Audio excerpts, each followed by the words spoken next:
So before we launch into the extreme weather training, I think it's important to provide a little bit of context to understand why we are experiencing these extreme weather events in our community. Many of you have heard of global warming, climate change, the climate crisis. Those are all synonyms. And it's important to understand what this phenomenon is. And I'm going to walk you through a few examples of how we're experiencing that in Miami-Dade County to provide you with context as to why it's so important to prepare our families, our communities, and be more resilient. So since the Industrial Revolution, humanity has been heavily dependent on oil, coal, and gas to meet its energy needs. When we burn oil, coal, and gas, we emit a lot of climate polluting gases, also known as greenhouse gases. We've listed some of the most common ones here, and some that you're most probably familiar with are carbon dioxide and methane. Now, these greenhouse gases are also heat trapping gases. And what they do is they trap Earth's outgoing heat, kind of creating like a blanket around planet Earth. The more greenhouse gases that we emit, the more heat is trapped, the bigger that blanket becomes. And that's why we're facing some of the extreme weather events that we have today and what's causing global warming. Something that's really important to understand is that everything is connected to the climate crisis, and the climate crisis is a threat multiplier. That means that existing conditions can be made worse by climate change. Everything is connected to the climate crisis: housing, the economy, our tourism, our ability to create jobs, job loss, biodiversity loss as well. And one of the impacts that we're feeling most acutely in our county is extreme heat. Extreme heat impacts our health. Anyone with a pre-existing condition is more vulnerable to extreme heat exposure. It impacts our ability to grow food. It impacts our tourism. It impacts food and water accessibility. And therefore, extreme heat is a justice issue.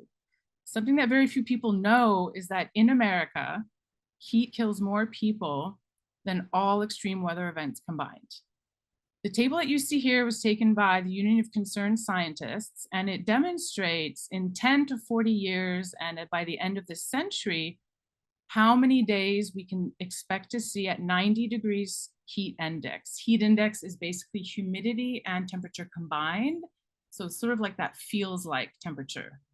And if you look here, in the next 10 to 40 years, we can expect to see half the year at 90 degrees heat index. And if we look at 100 degrees, we're looking at a third of the year. So this is definitely an issue that we need to talk about, and it really underscores the importance of the training that we're going to offer today. So just a few statistics to demonstrate how extreme heat is in our own backyard. A lot of people think we're in Florida, it's already hot, but it is getting hotter. And just last summer, we broke a lot of records. So we saw 48 days with a heat index of 105 degrees. I'm just gonna go back to this graph so you can see here. By mid-century, we're expected to see about 88 days at 105 degrees. And last summer, we saw 48. We also saw 10 daily temperature records, and we also hit our first ever excessive heat warning. So the excessive heat warning is when we reach 110 degrees heat index, and a heat advisory is when we reach 105 degrees heat index. Can't talk about climate change without talking about sea level rise. One of the main causes of sea level rise is global warming. Global warming is causing our oceans to warm, and when the ocean warms, it expands. The photo you see here is in Miami Beach, and it's during king tide season. King tides happen in the fall. They're very predictable. They happen every single year. But as the seas continue to rise, king tides are going to continue to be worse and worse. So the areas that already flood are going to see more water, and areas that didn't previously flood before can expect to see flooding. So this is why we're also going to talk a little bit about flooding and how to protect yourself and your family. And of course, we can't talk about climate change without talking about hurricanes. Hurricane season starts on June 1st, but it's important to know that as our planet continues to warm, we can expect to see bigger and larger storms. And NOAA just released its hurricane, the average amount of storms that we can expect to see this year, and it's going to be an above average hurricane season. So If you would like to get more involved with both the Miami Climate Alliance and the CLEO Institute, we encourage you to sign up for our newsletter. I'm also going to drop the links in the chat. But without further ado, I would like to introduce Lloyd Kurtzman, who's a retired battalion chief with 28 years of fire experience. I think we're in really good hands. Thank you for your service, Lloyd, and the floor is yours. Thank you, Olivia. Good evening, everyone, and welcome to Weather Extreme. Everything that Olivia said is straight on. It's spot on. There's really nothing we can do at the moment. Climate change is there. It's happening. We all feel it. We all dealt with it. You know, if we all think that last year was a crazy year for heat, prepare yourselves from what everybody is saying and what everybody's projecting. It's going to get worse than before it gets any better and before it gets better. Sort of like the calm before the storm. As Olivia alluded to, the predictions that have come out this year are serious. They're crazy. One of my associations, again, in communications, I have many communications associations at the moment. Besides being a retired battalion chief, 20 years in the fire service, I currently head the volunteer communications division of Miami-Dade Emergency Management. What we are is we are a group of amateur radio operators, communicators, where if in the event of a need for any kind of a emergency where communications fail, we're basically the eyes and the ears of emergency management to assist in anything that's needed with communications. One of my other affiliations is I'm the Assistant Communications Director for the National Hurricane Center and a communicator for preparedness for the Emergency Hurricane Center and Hurricane WatchNet. The Hurricane Center is there, as you all know, to protect us, to do as much as they can to predict, assist, project, give us as much warning as they can before anything is about to occur. Again, understand that weather is not a science. Weather is a prediction. It's based on models, and the models over the years have gotten immensely improved. There's 2 or 3 models that they're going to be using this year that are prototypes that they feel are going to allow them to make even better predictions. If you've noticed, for those of you that might follow the Hurricane Center and the National Weather Service charts that are put out, they're free to the public. They actually went from a 5-day cone to a 7-day cone. They're not sure if that's going to be better or worse, whether it's people are going to actually heed the importance, but they felt that it was necessary to try to give us as much prediction as you can. We all know what's going on in the center of the country right now with tornadoes. Again, something that they try their best to predict and give us as much time and notice as possible, but it's not always the case. So with hurricanes, at least, living in South Florida, we know that we're about to get something when it's out there. We know that those of you that lived through Andrew, I myself lived through it, I can tell you exactly where I was. August 24th, 1992, between 4:35 and 4:37 in the morning. I can, as it was yesterday, I can tell you what I was doing the second that clock struck those numbers. You know, and for those of us that were watching Andrew was supposed to be a Broward County storm. It was 100% Broward County. We knew it was coming. We saw the trajectory. It was on a due westerly track. And at the last second, what did Andrew do? We all know, those of us that were associated with it, especially those that live in Florida City, Homestead, Cutler Ridge, Cutler Bay, Country Walk. We know what happened. It took a due turn to the south and impacted an area that hopefully they were prepared, maybe not as prepared as we thought that they might have been, because it wasn't supposed to come that way directly, which, again, knowing the size of Andrew and what Andrew was projecting, everybody hopefully was prepared for it. But again, if you don't heed the cautions and heed the warnings. So again, great that these trainings have come about. I'm going to try to give you as much information as I can, and we'll go through it a slide at a time. And again, at the end, as Olivia mentioned, there'll be time for Q&A. I'll try to answer as many questions as I can, hopefully with the help of Olivia and her staff and Jeanette and Baritha.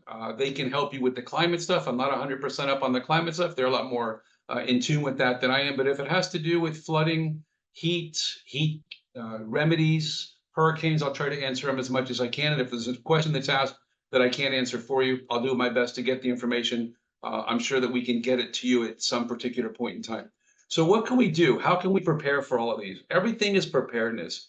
no matter what we do in life, is preparedness. We all get up in the morning, we get dressed, right? Well, we've been prepared for that. We've learned along the way. I hate to use that analogy, but it's the most simplest analogy I can give you. If you weren't properly prepared for what you need to do on a regular basis, even as much as getting into your car and driving to where you need to drive to. Again, we talk about preparedness. We can only be prepared as well as we can prepare ourselves. We can't deal with everybody else that's out there. Again, the old saying of I don't have eyes in the back of my head. Well, nowadays you have to. You got to have eyes all around you because of what we're dealing with. Everybody's in a hurry. So when it comes to preparedness, when it comes to what we're dealing with here, you can't be in a hurry. With what we're dealing with now with the start of the summer and the first couple of days that we've had, those of you that don't follow the news, I can tell you that over the past weekend, the heat index, the feels like temperatures were projected to be between 100, 105, up to 110 degrees. Obviously, we all live in some form of a single family, a townhouse, a condo. If you're on a location that has an easterly projection, you know that the sun comes up and it's going to come up in the east and go west. The morning, your house might go from a beautiful, comfortable 74, 75, depending on what you have your air set on. Some people love it freezing, so they set their air on 70, 72. Within minutes, it's already up at 80. And then how long does it take to cool down? Well, that's because of what we're dealing with. So we'll talk a little bit about what you can do and what you can do to protect yourself, protect your home, protect your pets. Pets are so important, and me being a dog lover and an animal lover, pets are very important to me. So we'll see what we can do as much as all that is concerned to get you as prepared as we possibly can. What is extreme heat? Well, Olivia alluded to that when she first started. We're talking about temperatures in the hundreds, the 105, the 110 degrees. Very serious problem for people with existing conditions. When you have an existing condition, existing medical condition, whatever it is, it puts an imposition on you to begin with, right? You're already dealing with maybe shortness of breath. You're dealing with asthma.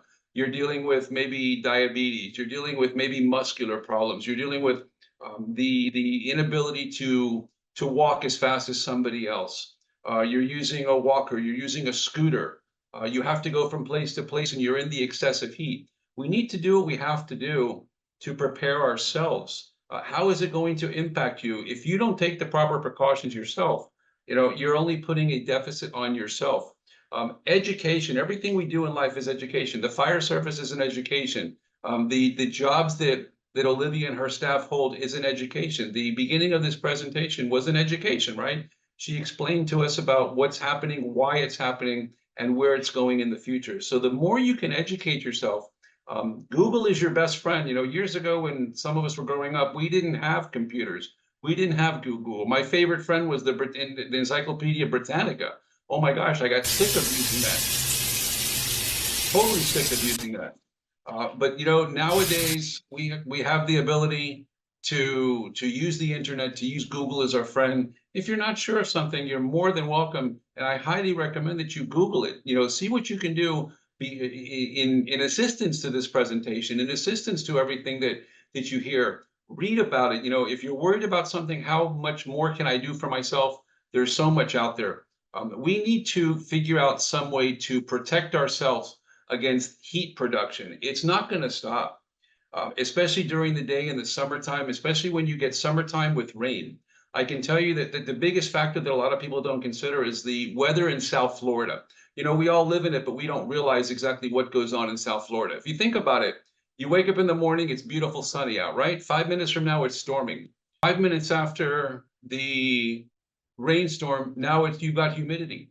You've got humidity out there. You've got extreme heat. You've got steam. And now you're like, oh my gosh, why am I so hot? Well, because that's what we deal with in South Florida on a regular basis. So we need to do the best that we can do to protect ourselves. Whether it's bring a bottle of water with you as you're walking, bring a bottle when you're in your car. Make sure that you're constantly hydrating yourself. The average individual says they drink tons of water. Well, what is your definition of tons of water? I've talked to many people that told me, oh, I drink a lot of water, at least 3 to 4 glasses a day. Well, the average individual, depending on your makeup, just the basic recommendations are 8 to 10 glasses a day. When we're dealing with the weather that we're dealing with today, with what's out there on a day like today, 8 to 10 glasses are nothing. Just as an example, one of my highest regards, especially being in the fire service for all these years, and what we have to do with all of the work and the gear that we have to wear sometimes, that's nothing compared to think about the roofers, the contractors, the yard people, the people that do yard work on a regular basis. Anything that's done outside on a physical basis, and they're in this all day long. We go out there for 5 minutes and oh my gosh, we run back into the AC. So you got to do what you got to do to be able to dispense this heat, to disperse this heat, especially being in South Florida because of the humidity that we live in. You know, what can you do to help yourselves and what populations are affected more than others? Well, obviously, we spoke about people with preconceived some kind of medical condition or disability. You know, it is what it is. We all deal with something, and you have to find the best way to get around it based on what your needs are. You know, maybe it's a lower income population that doesn't have the ability to afford AC right now, to afford electric, or they're using candles for electricity, or they're using whatever they're using to get by. Maybe it's unfortunate situation that came about where we have to consider the homeless population. And of course, all these other types of individuals out there. And again, I'm very fond and my eyes go rightly, of course, go immediately to the pets. The pets are a vital part. You know, the pets, they can bark and they joke and they play and they this, but really, they can't tell you when they're sick. They can't tell you when they hurt. When we're walking our pets, because we love to walk our pets, we love to keep them with us, right? So we take them with us, and I'll be the first one to tell you that, especially now since I'm retired from the fire service, still involved with 10,000 other things, people laugh and say, you know, you're the busiest retired person I know. But the first thing I do every single morning, and I love it, is my dog and I go to Dunkin'. She jumps in the car with me, and we do our Dunkin' run, which is no big deal because she's in an air-conditioned vehicle. But sometimes in the afternoon, if you want to take your pets for a walk, or sometime in the morning, if you want to take your pets for a walk, your pet can't tell you, Mommy, Daddy, the ground is too hot. I'm hurting my paws. It's too hot for me. They just walk like nothing. Why? Because either they're walking with us because that's what they're used to doing. But you have to think about that. Something we don't really think about is, are we really treating our pets properly? And are we treating ourselves properly? Do we put ourselves in predicaments and situations that we really shouldn't be putting ourselves in because of the excessive heat? We don't really consider how hot it is until it's too late. You know, a lot of us are proactive, but unfortunately, a lot of us are reactive. And we've got to sometimes think about what we're dealing with when it comes to weather, and be a little more proactive than actually reactive itself.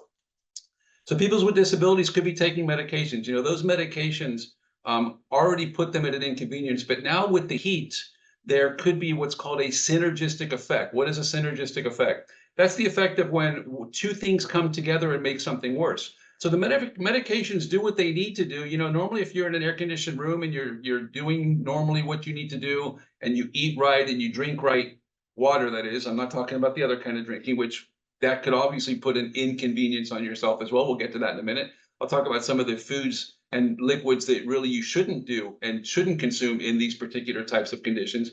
But these particular individuals know that they have to drink a lot of liquid when they take their medication because it says it right on the label. Or hopefully the doctor or the pharmacist has advised them of this when they do it. Well, now they go out in the heat. So now you've got a combination of medication that requires liquid to begin with. You've got heat that is dehydrating them on top of everything else.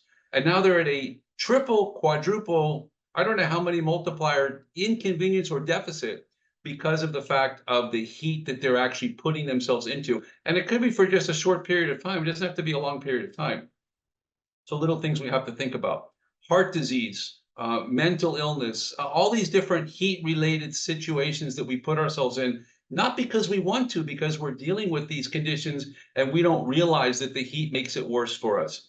I will tell you that one of the largest issues that people have, and I don't care how you ask people and they'll tell you how in great shape they think they're in, but even weight, even if you're just a little bit over what you feel you should be, you know, the charts, if we pay attention to the charts, we're going to go nuts. The charts are, I don't know how these charts were built. I don't know who the charts were built. I don't know the type of people they think that fit this chart. But for instance, I'll use myself. I'm a very short guy, but I'm big at heart. I laugh about that. You know, I'm vertically challenged, but you know, good things come to those. Good things come in small packages and all those other cliches. I laugh at them and I use them. But I will tell you that I'm 5'2". And if I look at the weight for the charts for somebody, a male that's 5'2", I'll laugh and it's impossible. I don't know what male they talk about 5'2" with the weight that they put, but that's ridiculous. And they say that everything over that is excessive weight. But we know ourselves, we know our bodies, but understand that when you are a little bit overweight for yourself, you know what's best for you. That little bit of excess that you have when you're walking, when you're exerting your energy, you're still burning and dehydrating yourself faster than a normal person that would be fitter would be. So because of that, you're going to need to consume more liquids and properly consume the proper foods that you need. And believe it or not, it makes a difference in excessive heat. All of this is a factor. I can speak to you from the medical side, and I can tell you that as a licensed paramedic for over 40 years, it's important that you not only eat right for personal reasons, for health reasons, for life reasons, but especially if you do something or have to do something that is external, meaning outside, whether it's excessive heat or excessive cold, it doesn't matter either way. That little bit of excess that you're carrying around, you're putting a detriment on yourself, whether it be due to a possibility of heart disease. We know the three factors: heart disease, diabetes, stroke reasons, and all those kind of things. And we'll get to some of those conditions as we continue through the presentation. But know that the excess weight does not make it easier for you with the excessive heat. It puts a bigger strain on your body, because we all know that we don't drink enough and eat right under normal circumstances. Now we're going out into this heat that we're dealing with, trying to regulate our bodies, and the heat just makes it that much worse for us. Spinal cord injuries are huge. You know, people deal with spinal cord injuries. They've learned to adapt their lives and deal with this, but maybe the signals that are being sent to the brain, because of whatever the case may be, don't give the right signals. So maybe because of either hypothermia, which is excessive cold, or hyperthermia, which is what we're dealing with right now, which is excessive heat, the body responds differently. It might respond slower than it normally would respond when all the synapses, which are the actual sensors in your body that go back and forth a million times a day between every particular part. Just me doing like this with my hand, I can only do this because as a signal, it's telling my brain to do this. Well, if I had to do that with an injury, it wouldn't happen as quickly. It's the same with hypo and hyperthermia. Your body is going to respond differently. Your body is going to respond quicker or slower, depending on what the actual situation is. How do you do this? Well, number one, you need to avoid extreme temperatures. You need to avoid, and that doesn't matter whether it's high or low. It could be either way. Just the fact of that extreme temperature, your body is not going to react with anything. And here, this particular slide speaks about a spinal cord injury. But I'll go back to the previous slides, and we can talk about anything. We can talk about the excessive weight. We can talk about diabetes. We can talk about heart disease. We can talk about anything that you want to deal with, any particular issue. We'll talk about vision, people that wear contacts, people that wear glasses, or people that have some kind of a deficit, hearing. Every particular type of deficit that we have to deal with, that we've adapted our bodies to work with on a regular basis, are affected by excessive heat and excessive cold. Either way, the extreme temperatures are not easy. If you do have to go out into the hot weather, try not to stay there for too long. Or if you are, take an umbrella, do something to shade yourself. You know, for years, people think that a baseball cap is a great thing. It is. Or the hat with the brims that have the rims that go all the way around. Those are fantastic. But again, your body is still needing a way to exhaust that heat. It needs a way to breathe. That's why you sweat. And we'll get into the conditions of sweating in a minute. But when your body sweats, it releases some of this heat and cools your body down. If you have a hat on your head, and especially if you have a lot of hair, I have a bald head, so with me, it sort of doesn't impede as much the cooling process. But believe it or not, your hair underneath that hat is not going to help you cool down as fast as if you weren't wearing that hat and used an umbrella. So you've got to do the best thing you possibly can. When it comes to cold weather, and you feel that you're cold and you feel that the cold is boring, you put on something warm.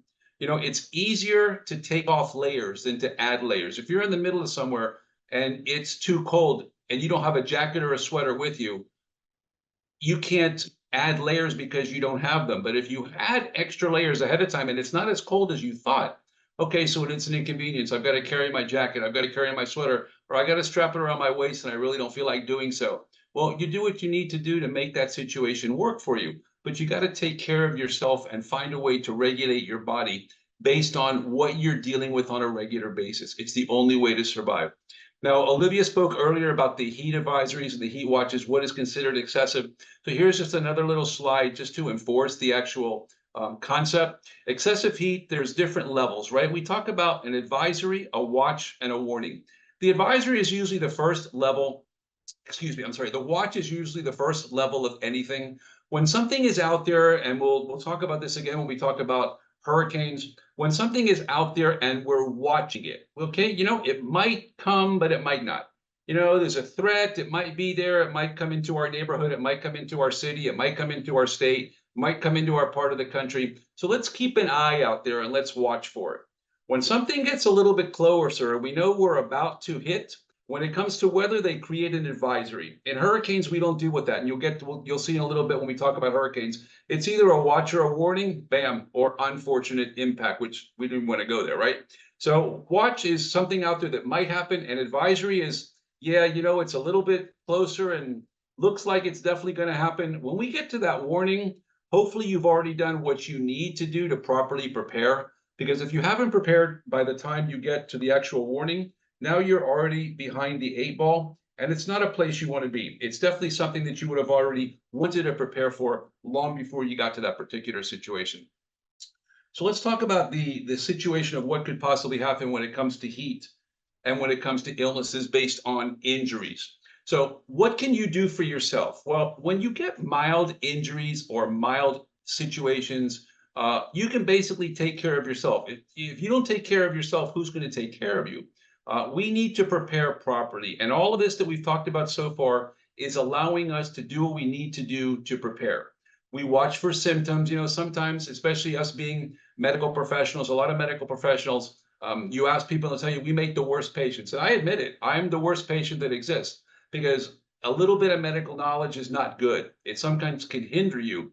And you feel like something is not really something and it's going to go away and it's nothing. And you try to associate it with something that it's really not because you don't want to believe reality to what it really is. But look for the signs and symptoms. If you're not really sure about it, social media can be your friend, can be your enemy. Why do I say that? Because if you watch TV and you listen to these commercials, and it's funny, my wife jokes with me a lot because certain commercials that come on TV, I speak to the TV, not because I'm nuts, but because I laugh at it. It's being a paramedic for so many years and treating so many different illnesses and transporting so many different patients. It's unfortunate the amount of medicine that some people are on. And the only thing I don't like about that is when you ask a patient, why are you taking this medicine? And they tell you, because the doctor told me to take it. The industry is a little bit tough, and I don't disagree with doctors. Go to the doctors, trust the doctors, do what the doctors say, but at least find out why they're telling you to take what you take.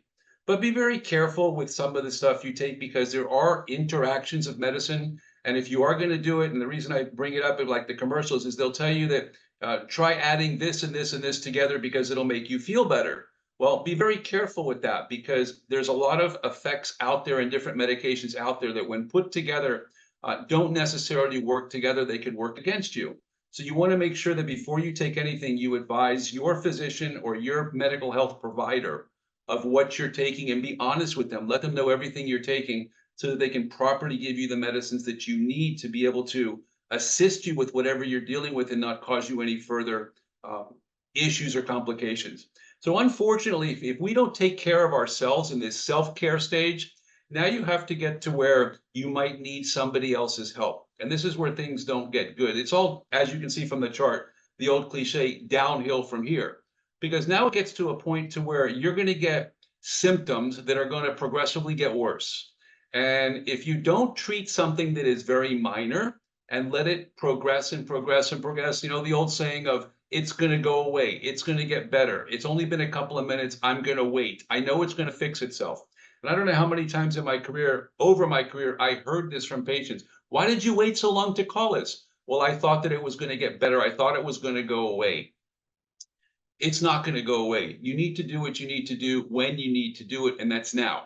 So unfortunately, if it gets to the point where you make these phone calls, how many times have you tried to make an appointment in today's world and you can't get an appointment for 6 months? You can't get an appointment for 4 weeks. Well, I don't need an appointment in 4 weeks. I need it now. So thank God we do have the walk-in clinics. We do have the urgent care centers that exist, but they're only limited in what they can care for.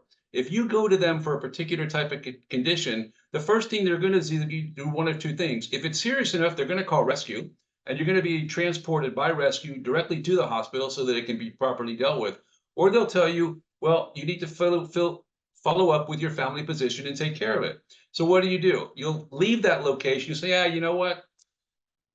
I'll give it a couple more days. I'll give it a couple more hours, and maybe it'll go away and I won't have to go see my doctor. Well, now you're at the point where you need acute care. Now it's gotten to the point where it's progressed so long and so far that now you're almost at the point of no return. And if you don't do something quickly, now it's going to get to where we don't want it to be.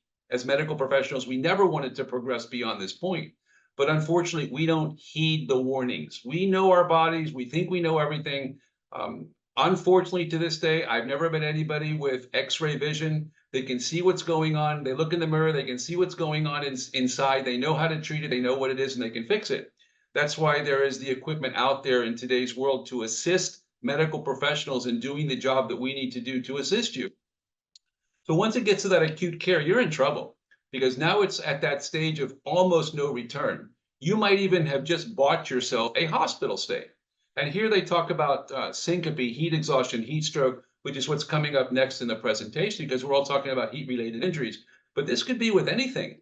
This could be with absolutely anything. And unfortunately, if it gets to the point where you get to the hospital way too late, we're not going to even mention the last little hill because we don't want to go there. We don't want anybody to get to that point. But just know that if you don't do what you need to do for yourself, unfortunately, that last little block that we're not going to mention that word, it's an unfortunate thing, but it does happen because people wait too late. So let's talk about some of the things that have to do with heat. So there's a lot of different stages of heat injuries and heat illnesses. The first one we're going to talk about are heat cramps. How many times have you been out in the sun, or whether it be at the sun or you're walking and you get this famous Charlie horse, okay? You get this Charlie horse because you get some kind of a cramp. I can tell you that the number one sign of cramps, and again, we're speaking strictly of heat-related or muscle-related cramps, the number one reason for most of these cramps are dehydration, just as it says here, or some kind of an electrolyte imbalance. A lot of us eat and eat and eat and eat and eat, but we don't drink. We don't drink. Or we drink coffee. We drink tea. We drink alcohol. But I'm hydrating. I'm drinking coffee. I'm drinking tea. Well, you might think you're hydrating, but you're really not. Because what do all those products have in common? They have caffeine. And caffeine is the number one reason for dehydration because it dehydrates you. Plain and simple, it dehydrates you. So you think you're drinking because you drink a lot of coffee, you drink a lot of tea. Oh, but it's iced tea, it's cold, it's liquid. I'm drinking 8 or 10 glasses of iced tea a day. Oh, that's wonderful. Well, if you drink 8 or 10 glasses of iced tea a day, now you probably have to drink about 30 glasses of water to counteract everything you just did to yourself by drinking those 8 or 10 glasses of iced tea a day. The problem with muscle cramps is once they start, they're very hard to get rid of, especially the heat type of muscle cramps. They take lots and lots of fluids. The only time really the easiest way to fix it is IV fluids. And of course, now we're going back to the walk-in clinic. We're going back to the hospital stays. You need IV fluids. Sometimes you can fix it with liquids if you catch it quickly and soon enough. But unfortunately, that's not always the case. What I will warn you of is once this does happen to you, do not grab what the promoters, what the stores, what the TV commercials want you to do. Do not grab multiple bottles of whatever you want to call it, Gatorade, Powerade, doesn't matter what you call it, and just chug that stuff. If you notice football players, baseball players on the sidelines are drinking tons and tons of this stuff, right? No, they're not. They are, but it's watered down. It's a 50-50 mix. So what I would highly recommend to you is during this situation that you're dealing with, grab a bottle of water, drink it 100%, no problem. If you want to try to fix your electrolyte imbalance without knowing exactly what's going on, do a 50-50 mix. Water Gatorade, water Powerade, whatever the case may be. And please, please do not do what a lot of people do, is they feel they're going to fix it real fast by grabbing a, oh my God, the word just slipped out of my hand, the can. Olivia, help me. What's the word you're looking Red for? Bull, Red Bull. Never mind, got it. Thank you. They grab a Red Bull. Oh, I'll just grab a Red Bull. I'll grab an energy drink. That'll fix it. No, no, you just multiplied your problem multiple times. So let's just say that you do the best you think you're doing. You're going to not really do what you need to do. And you think these heat cramps are going to fix themselves. Well, not only are they not going to fix themselves, but things are going to get worse. How do you fix your heat cramps besides liquids? Well, first of all, you want to get yourself into a cool place. They happen in the first place because you've overheated your body. You got yourself into a predicament where your body is really way overdone, right? Way past its breakover point. So you want to try to get yourself to a cool place. If you can shed layers, that's the best thing you could possibly do. Again, the sports drinks, be very careful, but mix them, as I mentioned. Water, Gatorade mix. Be very careful, because if you chug these way too fast, you are going to become nauseous, and you possibly could not just vomit, but aspirate, which again, we'll talk about a whole nother medical condition, which is not really good. So be very careful with what you do. As I mentioned earlier, you definitely want to avoid the liquids that contain any kind of caffeine, and definitely want to get rid of the alcohol. There's no doubt about it.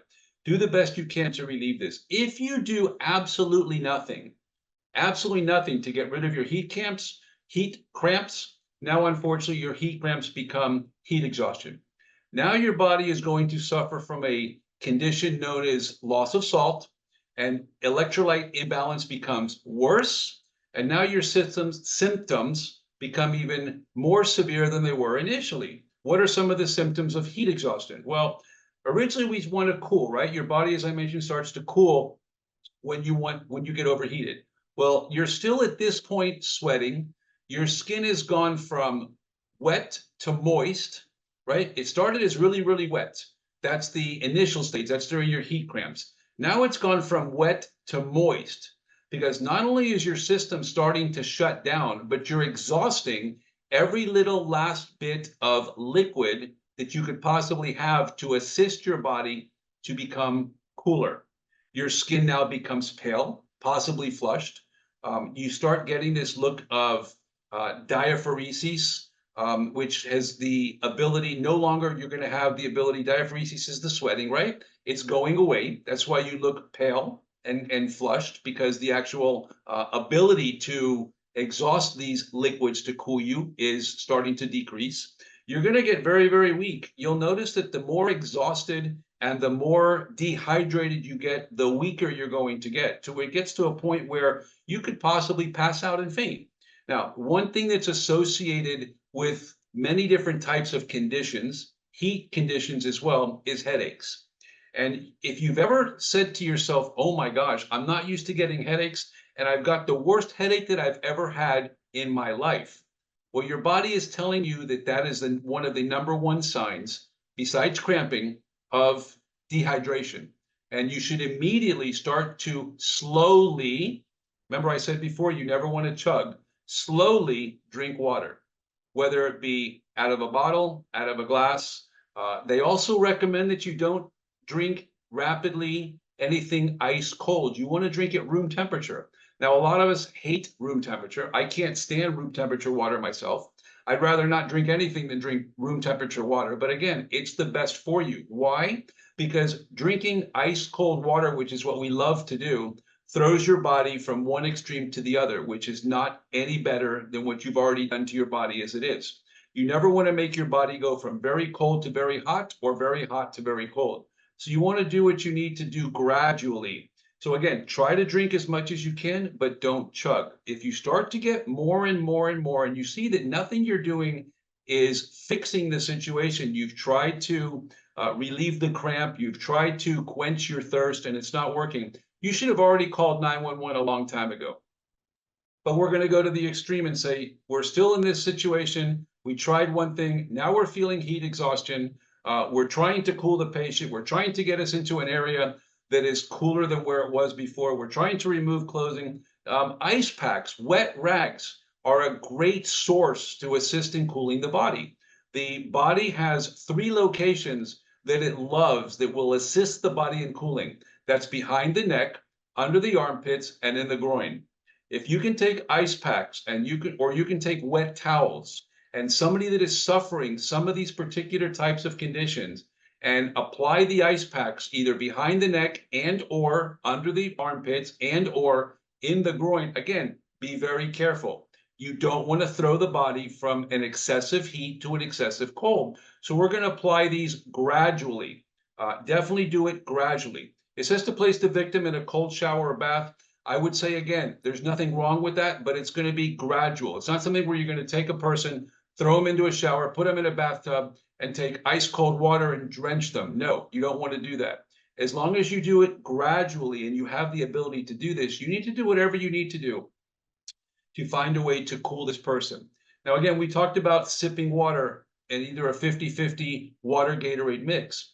Only if the individual is capable, if they're conscious and alert at this point still enough to be able to do this, because if you're trying to assist somebody to sip and you see that they are losing consciousness, we don't want to do anything to a semi or unconscious patient, obviously, because now we're talking about the possibility of choking or aspiration, and we don't want liquids to go into the areas where they don't belong, such as down the throat into the lungs, right? The lungs don't like water. If you ever had you're taking a sip of water, you're drinking something, you get that causing spasm, that's because the body's telling you, hey, accidentally you went to take maybe a breath at the time you were sipping. We do it subconsciously sometimes. I've done it. Everybody's done it.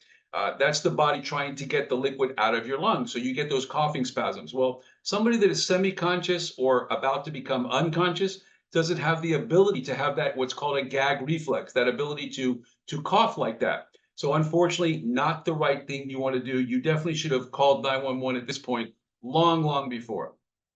But let's say it gets to that point to where, again, you're the guy that says, or the gal that says, you know what, I can beat these cramps. I can beat this heat. I'm only a half a block from my house. I know I'm going to be okay. I'll go home. I'll sit. I'll rest. I'll do whatever I need to do to fix this. I can take care of myself. Well, unfortunately, when the cramps get really, really bad, you go to exhaustion.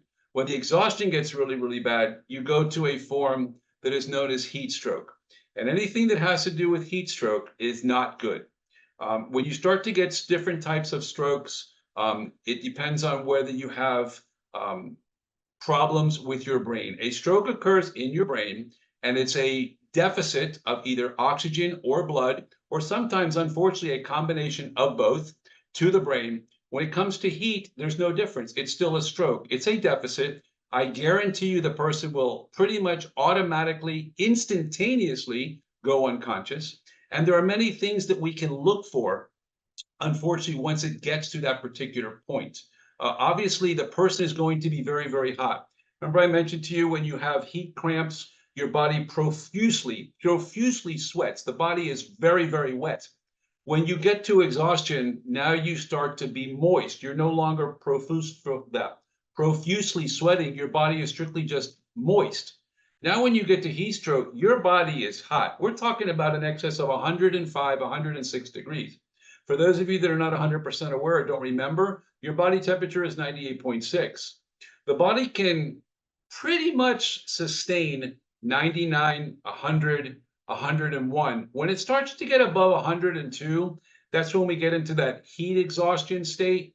And when you get way above 102, 103, 104, it gets really, really serious. And you're causing your body to cook basically at a temperature that it's not made to. So when you get into this heat stroke format, your body is now at temperatures in excess normally of 105 degrees, and your body has lost its ability to cool itself. So that's why you have a hot, red, dry skin. You're no longer profusely sweating, so you're wet. You're no longer even moist. You have exhausted every little bit of ability to cool yourself. And that is why the skin is now hot and dry, and it's actually going to have a little bit of a red tone or show to it. Your pulse becomes rapid. Why does it become rapid? Rapid and very strong. We call it bounding.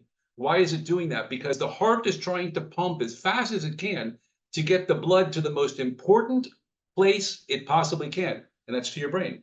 Because once your brain goes without oxygen for more than 4 minutes, now your brain is at a possibility of having irreversible brain damage.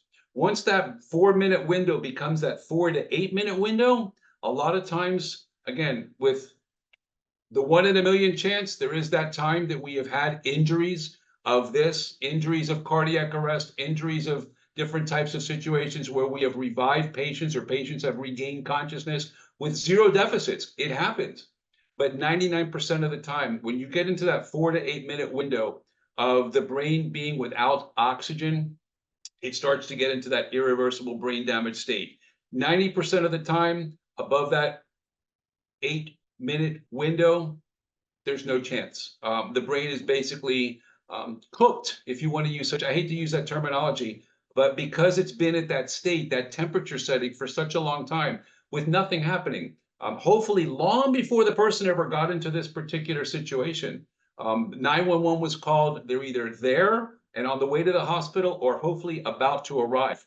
If in the event somebody in this particular state has developed a convulsion or a seizure, there's a lot of different theories out there of how you're going to treat a patient that is having a convulsion or a seizure. And I'll explain to you the proper and what we would appreciate what we do as medical professionals when somebody is having a convulsion or a seizure. Years ago, the home remedies, there was a ton of them.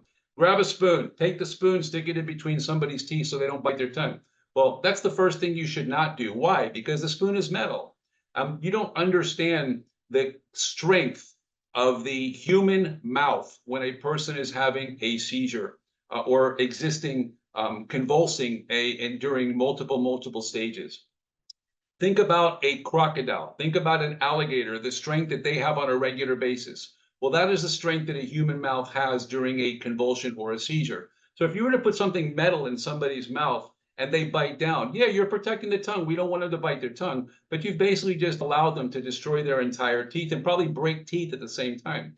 So we try to recommend either, which we carry on the trucks, and some people actually carry them in their purses. They have them. If they're with family members that they know are prone to convulsions or seizures at any given point in time, they carry what's called the bite stick. The bite sticks are normally plastic. For some reason, they've adopted the color green, and most of the common ones I've seen out there, regardless of where you purchase them, is green. Doesn't really matter the color, as long as it's a plastic bite stick. Again, do not put a finger, do not put a metal object in the person's mouth, because I guarantee you, you will lose your finger, or you could possibly cause damage to the individual by putting something metal in their mouth. Again, one of the older concepts was hold them down, keep them from moving. No, you don't want to do that because they're flailing. Let them flail, but keep everything around them from injuring them. In other words, keep them, if there's stuff around the individual that is seizing or that is convulsing, try to move things back to get them out of their way so that no further damage could be possibly caused. And of course, more important than anything, if you can find something soft or rubber to put underneath their head, if they're in a position of bouncing on the ground, and they're going to bounce because either they're on a hardwood floor, they're on a carpeted floor, they're on a tile floor. If you can find something that is soft or rubber to put under that person's head, even better, so that we don't cause any further damage to the skull that is already happening because of, let's say in this case, because it happened as a heat stroke patient. So you want to do the best you can. Again, 911 should have been called a long time ago. At this point, we're not going to do anything as far as trying to force liquids down because they're unconscious. You can still, if you feel comfortable and the patient is in a position where it's safe to do so, you can apply the cold packs as we spoke about, behind the neck, under the armpits, in the groin, to assist the body to start to regulate, to start to cool down. But obviously this particular person in this particular type of situation needs immediate care, and should long time from now have already been on their way to the hospital. What can we do to prevent heat-related illnesses? Well, number one, we have to know our body. We have to know our body. We have to be comfortable with our bodies. We have to know what our bodies like, what our bodies need, especially as we mentioned in the beginning of the presentation. Are we taking medicines? Are we taking medicines that require excessive amounts of fluid, such as antibiotics? There's no antibiotic on the market that exists that the label doesn't read, must be taken with food, must be taken with liquids, must be taken with this, because for whatever reason, antibiotics cause different situations in your body. So the one thing I can highly recommend to you is, on any particular situation where you're taking medication on a regular basis, long before you go into any heat-related area, hydrate yourself. And even if you're not taking medications on a regular basis, hydrate yourself. We are not made to live on a regular basis in the conditions that we're living in today's world because of everything that's transpired over the years, because of the conditions such as global warming and everything else that we're dealing with. We are not made for it. We have to drink water, electrolytes. We have to keep them in balance. We have to keep ourselves hydrated. If not, we are going to go into these conditions such as dehydration, such as hypothermia, and we don't want to get to those particular situations. By hydrating properly before, during, and after, we're doing everything that we could possibly do to fix these particular situations, or at least keep them intact, right? By doing so is going to keep the brain functioning the way it's supposed to be. It keeps the brain at a regulated temperature. It keeps the heart pumping normal. It keeps the the blood flowing to the brain as it should be, and try to keep everything the way it needs to be in a normal state to prevent, as we talked about that chart going down, that staircase, that stairway to no return. We're not going to talk about that D word or that M word because we don't want to get there. Hopefully you're doing what you need to be proactively, not reactively, so that that particular type of situation doesn't exist. Monitor heat levels, of course, when you're going outside, we spoke about that, right? We're going to monitor the heat levels. We're going to try not to stay outside too long. We're going to try to do our best to either use an umbrella or use something that we can use to keep us cool. We're going to try to make sure that we're at a location that has the ability for us to keep ourselves cool. If we feel that we're getting overheated, do what you need to do to fix it yourself. Don't wait too long. If you need to call 911, call 911. If you need to ask somebody for a bottle of water, for a bottle of this, for something, whatever the case may be, do what you need to do. And again, don't forget, we're not going to substitute any products such as energy drinks like Red Bull or any of those other 10,000 other energy drinks that are out there. We're not going to substitute coffee, whether it be iced coffee or not. We're not going to substitute tea, whether it be iced tea or not. And we're definitely not going to substitute alcohol, because those particular types of liquids, even though they're liquid, but Lloyd, they're liquid. No, they're not the liquids that you need to hydrate yourself. Nothing replaces water, except maybe a mixture of 50-50 of Gatorade and water, Powerade and water, something like that. Now, again, don't grab a Powerade and a Gatorade and say, well, Lloyd said 50-50, so I'm going to mix Powerade and Gatorade, or I'm going to mix Red Bull and Gatorade. I'm going to make, no.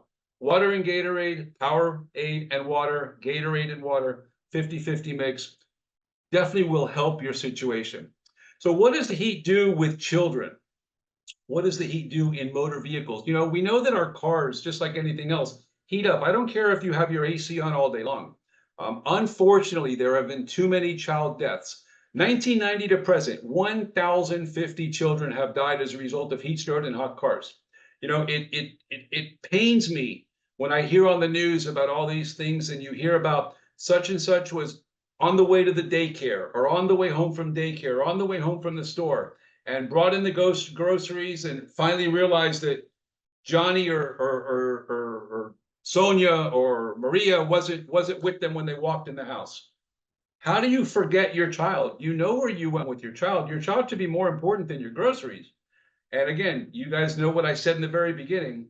How does this happen to animals? How are animals dying in the car? We know that we took our animal with us. I know that I took Luna with me in the morning to Dunkin'. I know that when I get home from Dunkin' first thing in the morning, I get out of the vehicle, I turn the vehicle off, I close my door, I walk around to the other side of the car, and the first thing I do is I let Luna out. I worry about grabbing the drinks secondary. The first thing I do is Luna comes out of the vehicle. Because how do you forget that you left your dog in the car?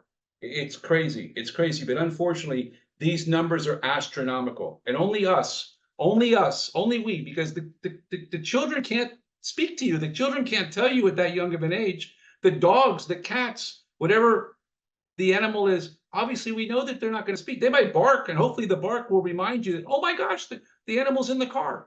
But unfortunately, the effects on children and animals, astronomical.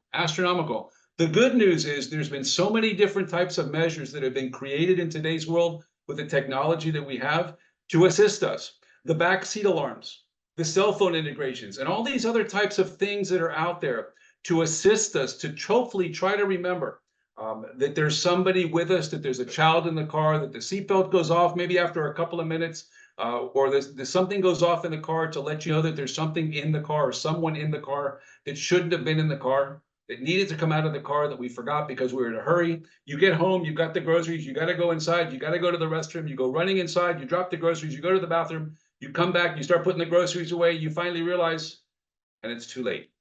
We need to be more cognizant. Even with the safety measures out, we have to be cognizant of what we do in our actions, because unfortunately, we're the only ones that can solve this. We talked about pets a little while ago, and I spoke about the fact that in the very beginning, the hot pads, the paw pads. The animals are wonderful. Man's best friend, woman's best friend, call it whatever you want. I love my dog. I rescued her when she was 6 months old. She's now 12 and a half. I pray for every single day because she's over that window. Her lifespan window was 12 years, and I still got her, and she's just as great as she was from day one, and I love it. And we do so much together. But she still can't tell me when she's in pain. She still can't tell me when her paws hurt. She still can't tell me if the street is too hot for her to walk on. We have to be cognizant of that. We have to take care of our animals. Animals can have the same severe symptoms, effects. The D word, again, I almost said it. I don't want to use that D word. I don't want to use the M word. We talked about that. It could happen to dogs. It could happen to cats. It can happen to pets in general. Regardless of what kind of pet you have, whether it be dogs, cats, all the different other types of animals that some people have as pets. Every particular type of animal, and especially your service animals. Your service animals are there 24/7 with you. You take them everywhere you go. But they're just as important as anybody else. They could have these same situations. The service animals are trained to do all kinds of things. They're trained to take care of us. They're trained to know when we fall. They're trained to know all the different types of anomalies that are out there to assist us. But they still don't speak to us. We still need to make sure that we are doing what we need to do to take care of these animals. Especially if your animal drinks a lot of water, be cognizant, even in your home. I mentioned earlier about your ACs. The AC might start out really cold in the morning, and then the sun comes up and your AC and your hot gets heated. Even if it's very well insulated, your AC can only do so much in this extreme heat. Your dog might drink more than normal. We need to be cognizant. Make sure that water dish is constantly full of water. The dogs need water. Yeah, of course, that means that on your part now, you got to be more cognizant, because now you got to make sure you take them out so they can do their business on a regular basis as well. But that water is as vital as it is to us. It's just as, if not more vital to an animal, because we can tell somebody that we need a drink. We can tell somebody that we're hot. We can tell somebody that we need something. Unfortunately, animals to this day still don't talk. I wish Luna could talk to me and tell me some of the things that I need her to. I ask her questions, and to this day, she still doesn't answer me. One of these days I'm going to laugh, because they say animals are not as intelligent as we think they are. Animals are more intelligent than we think they are. Luna knows every day when it's 5 o'clock, because she goes to the closet where she knows her treats are, because she knows she gets a particular treat every day at 5 o'clock. And within 10 or 15 minutes of 5 o'clock every single day, she goes to that closet door and she scratches on the door and she barks, because she knows what she wants. Dogs are not stupid. Cats are not stupid. We can teach animals to do all kinds of things. Unfortunately, we can't tell the dog to tell me, hey, Lloyd, I need water. Lloyd, the ground is too hot. Lloyd, I'm in the car. Open the door. Unfortunately, we have to be cognizant of all of this so that we can keep our animals just as safe as everything else. Olivia, are you there? I'm here. Okay. I don't know. No breaks? Do we keep going? We have 25 minutes left, so probably best to keep going so we have time. Whatever you want. Certainly, I can go if you go. I just didn't know if we wanted to take a break or not. Okay, so here we go. So let's talk about floods. Anything that we have to do with weather conditions is going to be beyond our scope and control. As I mentioned earlier when we first started, the weather is something that we really have no control over. Absolutely no control over.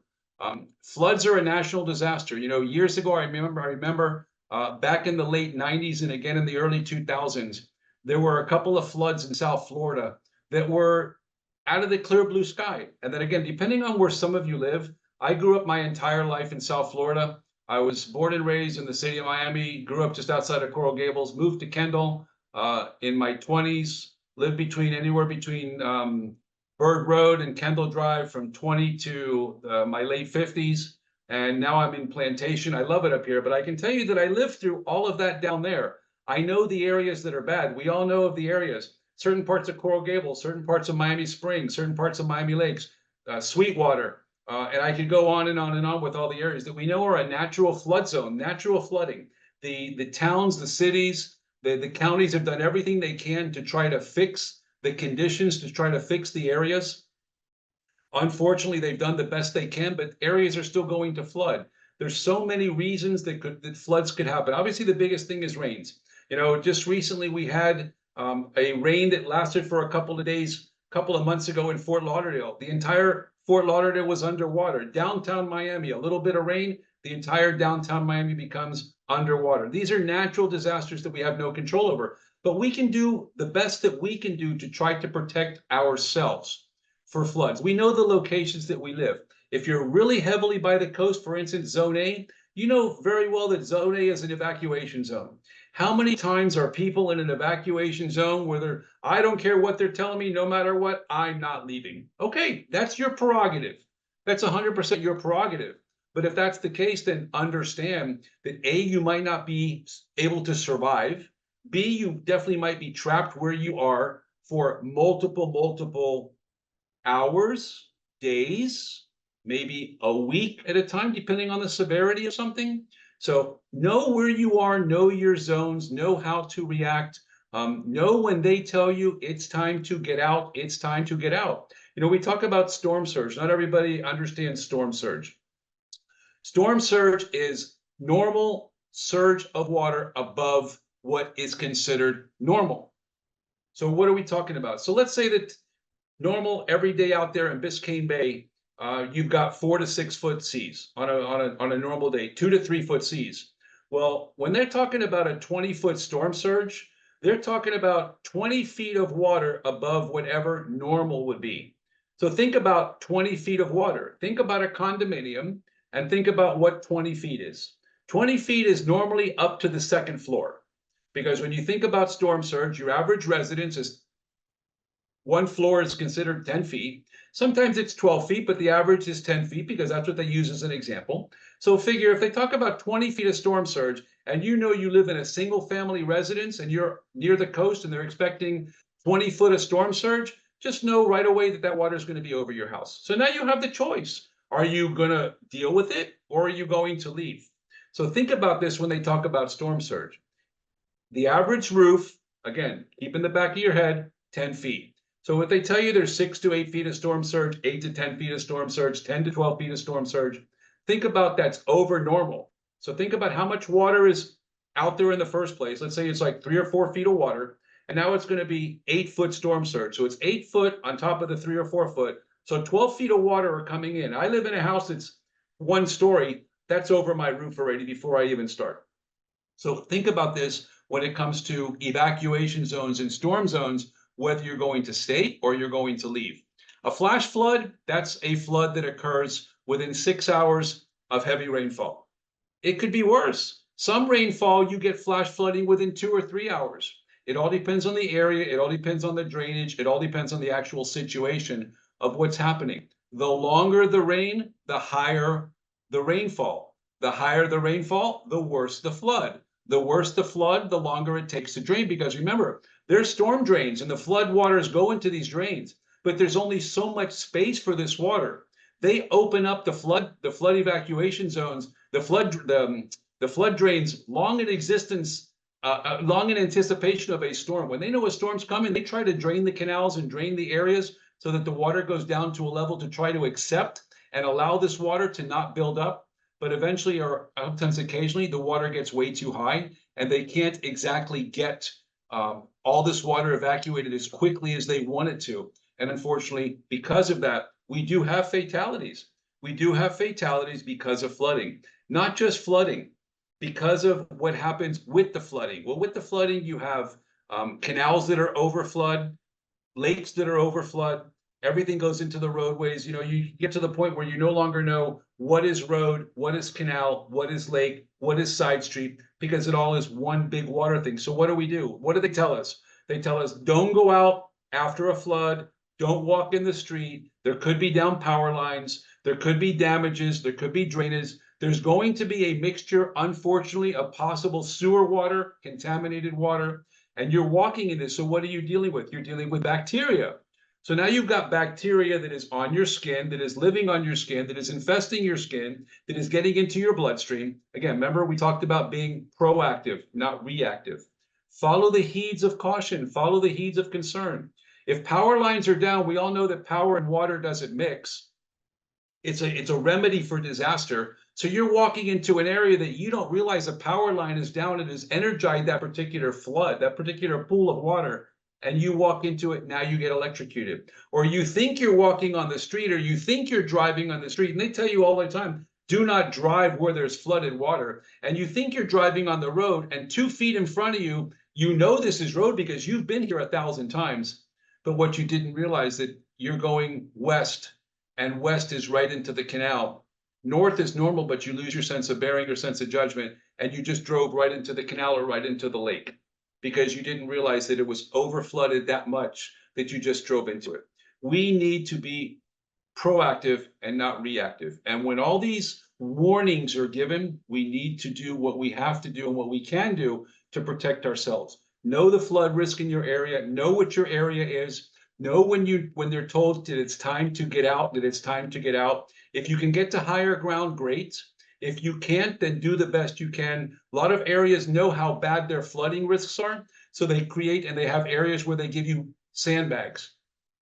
Sandbags are only going to work for groundwater. Once the groundwater gets to a point where it's above your sandbags, what good are your sandbags? So again, know your area, know your community, know what the evacuation is, know what the planning is, try to do the best you can. Gutters, if you have gutters, make sure they're free of debris. What happens to gutters that have debris? Very simple. The debris gets in the gutters, they block the water sits in the gutters, your gutters are attached to your roof, it's rotting your roof, it's rotting the wood on your roof. Then a storm comes and it's already created a deficit, so now the water starts to leak in the seam right there on the corner. Now it gets into your house, so you've got a major mess. A very simple thing for you to do to go out and check your gutters on a periodic basis. If you know you have trees in your area where you have the availability to get leaves or debris into your gutters. Those of you that live in communities, I know Port St. Lucie is one of the largest communities with sump pumps. Other communities have them as well. Those sump pumps have a battery backup to where if they're run by electricity and the power fails, the battery keeps the pump working so that you can actually flush your toilets and the water drains from your sinks in your house. Once these sump pumps die or they don't have battery backup or the power fails, now you have no longer a way to flush toilets or to get rid of the sewage or the debris that you need to get rid of. So constantly make sure that everything is checked and you are proactive instead of reactive. Again, I've used that so many times, but we have to be careful and we have to take care of ourselves. If you need to evacuate, know the routes. This is a very dangerous and interesting concept. 12 inches of moving water can wash a car.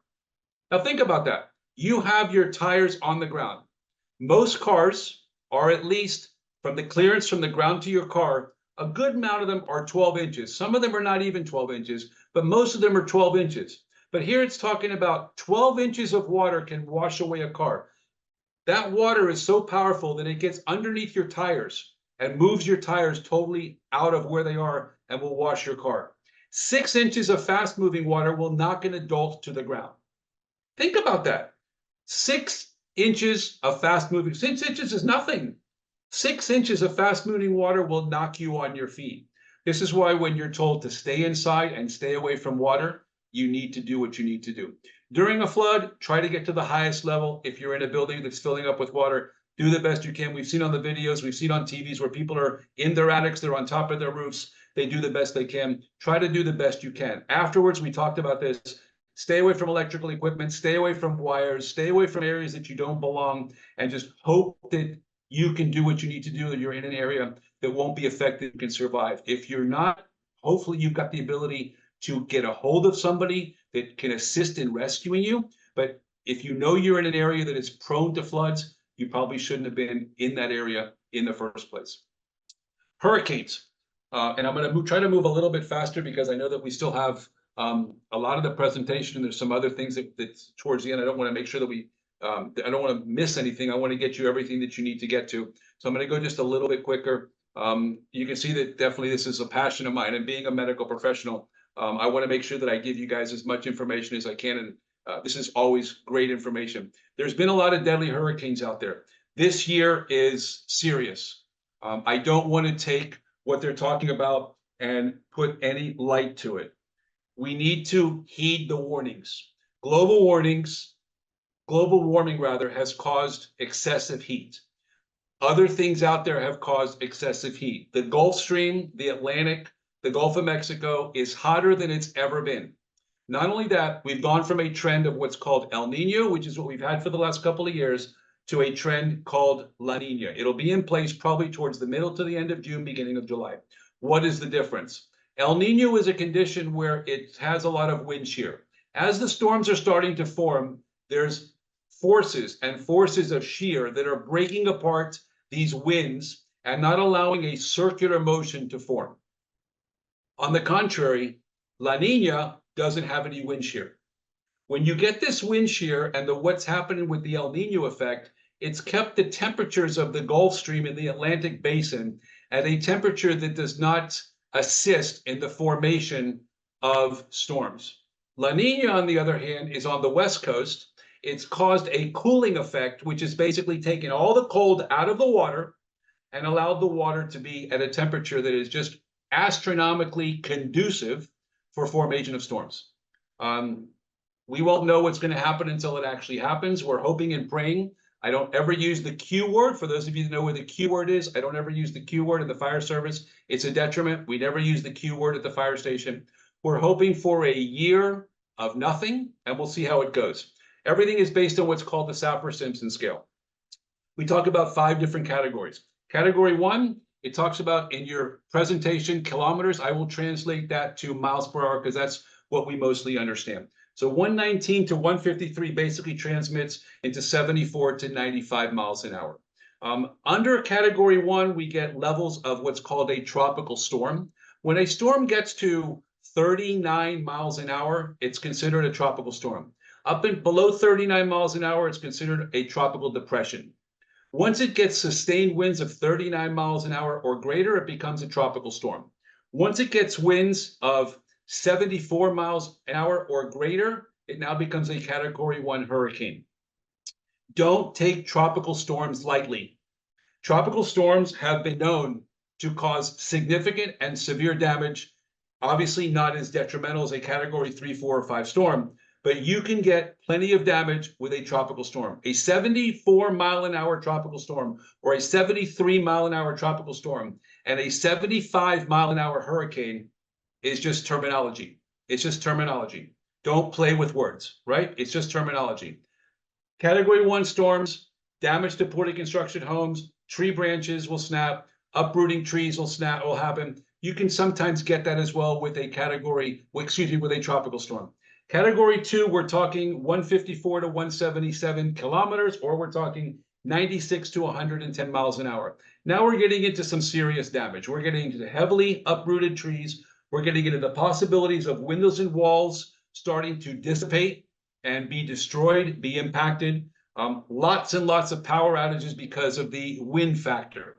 Category 3, 178 to 208, which equates to 111 or 120 to 129 miles an hour. Now we're talking devastating. Every category, the words get worse and worse and worse. So now we're talking devastating. We're talking destruction completely of buildings. Category 4, 209 to 251 in kilometers, 130 to 156, which has been changed over the last couple of years. Because years ago, it used to be 154. They upgraded it a couple of years ago, and now it's up to 156. And they call that catastrophic. Very hard to sustain anything in a Category 4 storm. Hopefully, you are no longer in this particular structure, and you've heeded the warnings, and you were gone. You were gone, because you don't want to deal with anything of that magnitude. And of course, Category 5, 252 kilometers or greater, or 157 miles an hour or greater. They were contemplating coming up with a Category 6. I got multiple reasons as to why the most Accepted reason was, what's the sense? There's no reason in coming up with a category 6 at the moment. At some point, they still might come up with it. But basically, what's the sense? 157 and above, we know it's ultra catastrophic as they talk about it here. And I will remind you, for those of you that are not aware, those of you that are in high-story condos, yeah, I'm in a high-story condo. I've got concrete walls. I've got impact windows. I can take this. The higher you go, the higher the winds. These are measured at ground level. All these wind ratings that we talk about here are rated at ground level. The higher you go, the higher the intensity of the wind. So those of you that might be in condos that are on the 15th, 20th, 25 floors that have the best view of the world, you don't want to be up there in a major storm, because if it's 157 on the ground, it's probably in excess of 200 where you're at. So you definitely want to heed the warnings and get out. We talk about preparedness. Obviously, when you get something that's a watch, we're talking 36 hours out. We don't really use the advisory that much in hurricanes. You'll hear them talk about a watch. A warning basically goes from 36 to 24. We know that when something is within 24 hours, we now go to a hurricane warning. And by now, all your preparations should have long been done. Totally long been done. If you are preparing at the beginning of the warning, you're already behind the 8 ball, way behind the 8 ball. During a storm, before the storm, after the storm, do what you can. Do the best you can to prepare your house. Cover windows. If you don't have impact windows, even if you have impact windows, there are people out there that have impact windows that still put up shutters. The impact windows are going to hold. They might crack, so they put up shutters so that they don't even crack. So you have double protection. But the impact windows should protect you because that's what they're made to do. Again, they're only rating at a particular rating. Most impact windows are rated at 175 miles an hour. So again, if you're in a storm category 5, greater than 157, could the winds get higher than 157? Could they get higher than 175? Absolutely. But be very careful with what you're doing. Watch and listen to local news. We talk about portable radios and portable lights and batteries. Make sure you have plenty of batteries. Try to listen as much as you can. Listen to what's going on. Gas, electric, if you can turn it off safely and you know how to do it, I would highly recommend it. Do what you need to do, because after the storm, it might get damaged during the storm. You don't want to deal with it, or God forbid, get injured, or worst case scenario, permanently injured if you come in contact with something like that after the storm. So you need to do as best as you possibly can to protect yourself. Again, proactive, not reactive. During a hurricane, just do the best you can. Listen to what's going on. Stay away from windows and doors. You should always be in an interior room, never an exterior room. You know, we all talk about the eye. They talk about the eye. The storm, the calm, and then the storm. Everybody wants to go outside during the eye. Nothing wrong with going outside during the eye. If you only open your door, you look outside, you close the door, you get back in. We don't know how long the eye is going to be over where we are. And the eye looks beautiful, right? It's sunny, it's clear, there's no wind. But 2 seconds from now, that eye might pass because it's a very fast-moving storm. Now you're caught in the open, right in the middle of the eye, and you've been blown into the next county. Not a good idea to go out into the eye. Remain indoors until authorized by emergency authorities. You never want to go outside when it talks about the eye. You definitely want to stay away from the eye. Wait until your area is cleared. Wait until you're told that it's okay. Be careful with all kinds of things. Be careful with electrical. Be careful with sewage. Be careful with gas. Be careful with power lines. Be careful with running water. Be careful with canals and lakes that have overflowed themselves and we don't know what's going on. We don't know how much water is there. Just little things that you can do to protect yourself. Special needs. If you have special needs or know of somebody with special needs, grab this QR code, register the individual. There are people 24/7 that are there to assist with special needs, not just in Miami-Dade County, but Broward County has it, Palm Beach, the entire state has it. This is the particular QR code for Miami-Dade County.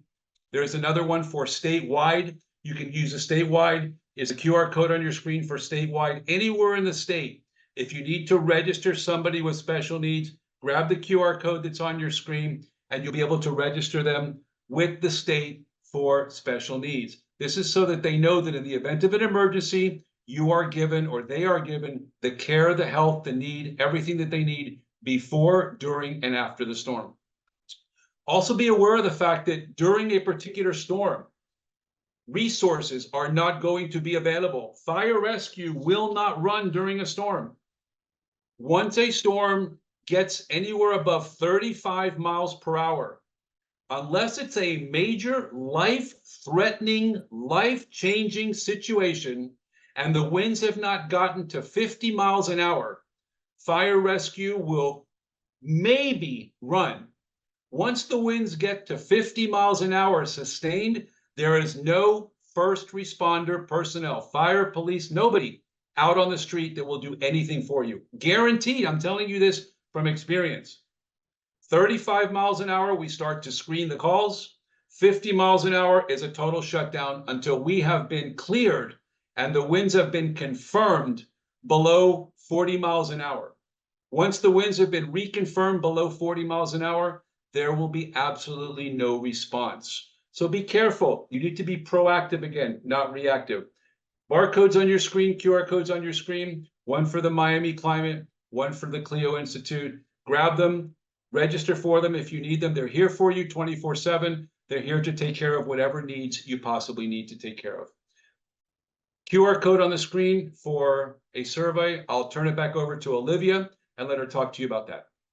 Thank you so much, Lloyd, for that incredible and comprehensive training. This is a survey that we'd love folks who've taken this training to take. It only takes about 60 seconds. I dropped a link in the chat. We do have a few minutes for questions. I would love to, Jeanette, if you'd like to help me manage the questions. Can folks raise their hand perhaps using the little reaction function in your Zoom?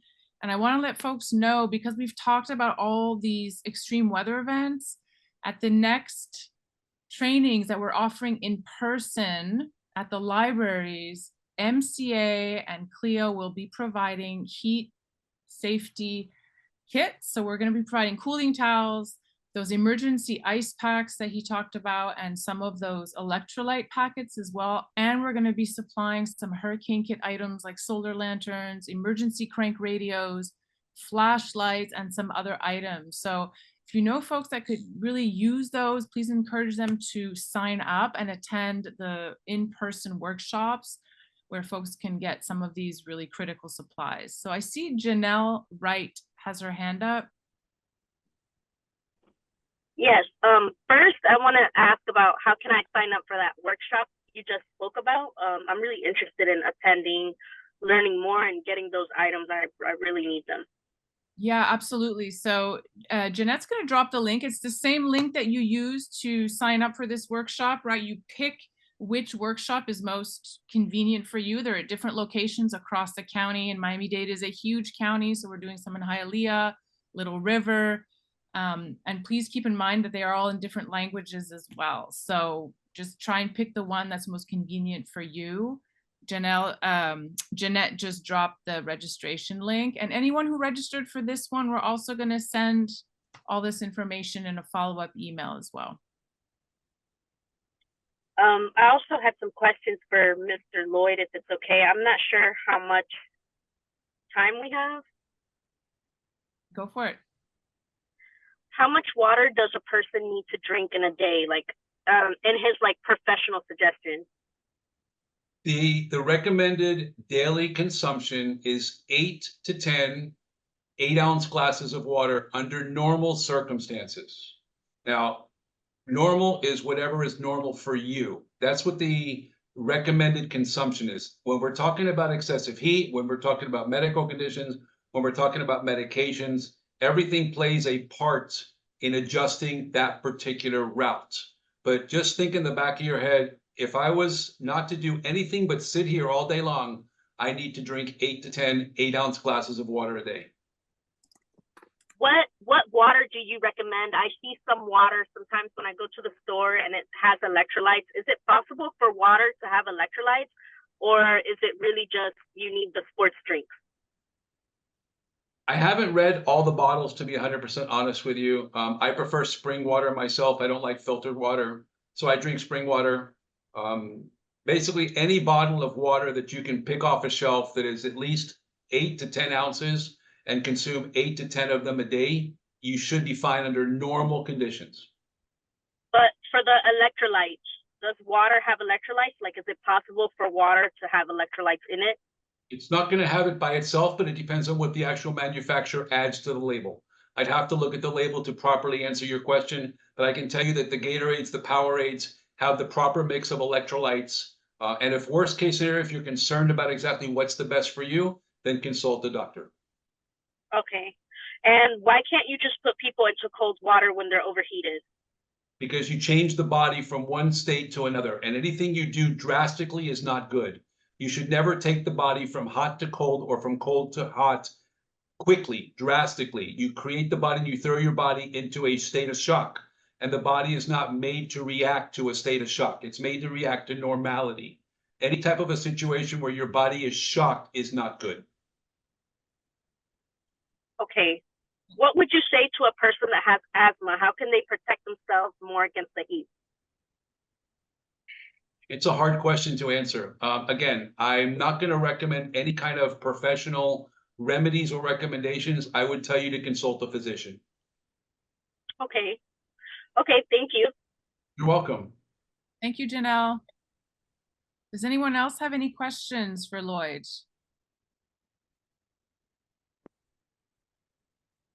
Just unmute yourself. I don't see any other hands up. Do you, Jeanette? No, I think we're good. Great. Just want to thank everyone for your time and for coming out to, learn how to better prepare yourself, and which is helpful for our families and our communities. Again, we have 5 more of these trainings in different languages, in different locations. Our next one is on Saturday in Haitian Creole. It's going to be via Zoom.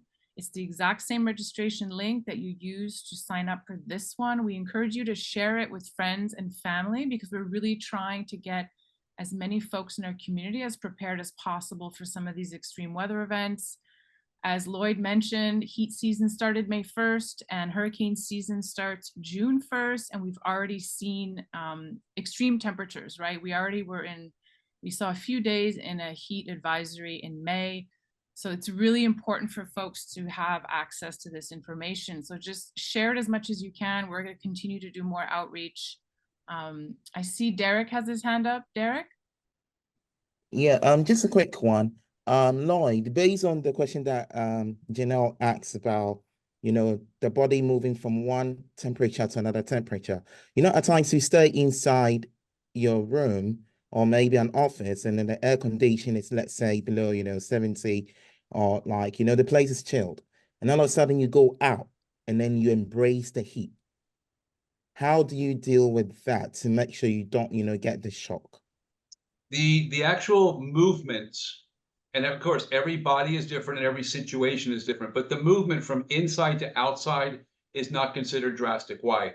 Because you're going from an environment to an environment. You're not encompassing your body into a location. As you walk out the door, you're gradually, whether you believe it or not, you're walking from a cold environment to a hot environment. Your body is slowly going to adapt from whether it be from cold to hot or from hot to cold. Perfect example is you go from an area that is hot. It's 106-degree temperature today, right? And you walk into an ice skating rink. Why don't you automatically start to freeze? Why do you not throw your body into an unequilibrium? Because those are still gradual changes. When we talk about a drastic difference, we're talking about somebody that's 106 degrees, 108 degrees, and you throw them into an ice bath. You're putting them into an area, into a container that is closed, and you're throwing them into a container where the body has nothing to do but to accept all of that cold in one shot. Same with cold. You go from an ice skating rink, or you go from an air-conditioned room that might be 70, 75, 72, 68 degrees, and you're walking into an outside that's 100 and something. The body is not immediately encompassed in a 106-degree closed environment. It's encompassed in an area that's open. So you're walking into an environment. It's still a gradual change. That's not considered a drastic change. Thank you. You're welcome. Thank you, Lloyd. I don't know if there's any other questions. I don't see any hands up. To respect everyone. Oh, who is that? Frank Oscar. Go ahead, Frank. I was just clapping. Thank you. Oh, okay. You're welcome. You're welcome. Thank you. Sorry, that's awesome. Thank you so much. Great. Well, I just want to thank Lloyd for coming out and, for sharing all this incredible information. I want to thank Miami Climate Alliance, Jeanette in particular, for helping us host these trainings and putting all of this together. And I want to thank the county, our partners at the Office of Emergency Management, at the Office of Resilience. This is a team effort to put all of these community trainings together, and it's a collaborative effort, and it's work that we're really proud to be a part of. I'm looking forward to seeing some of you in person at some of our next trainings that are coming up later in May and in June. So thank you, everybody, and we'll be following up with an email, and we'll include the recording from today's training as well.